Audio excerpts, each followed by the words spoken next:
बिस्मिल्लाहिर्रहमानिर्रहीम। अस्सलाम वालेकुम नाज़रीन, एवन टीवी के साथ मैं हूं माहिन अली और मैं हूं अनम नकवी। सबसे पहले न्यूज़ हेडलाइंस।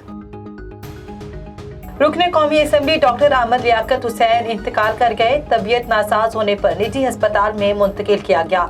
DIG ईस्ट के मुताबिक अहमद लियाकत की मौत की वजह जानने के लिए पोस्टमार्टम करवाया जा रहा है।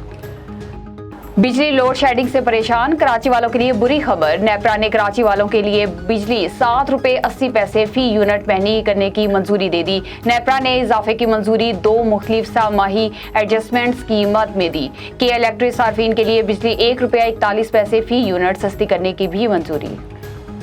इमरान खान मुनहरिफ अरकान के हलकों में अवामी इज्तिमात से खिताब का फैसला। मुतल्लिका तंजीमों ने इमरान खान को जलसों से खिताब की दावत दे दी। पंजाब असम्बली के 20 हलकों में पार्टी उम्मीदवारों की इंतखाबी मुहिम से खिताब करेंगे।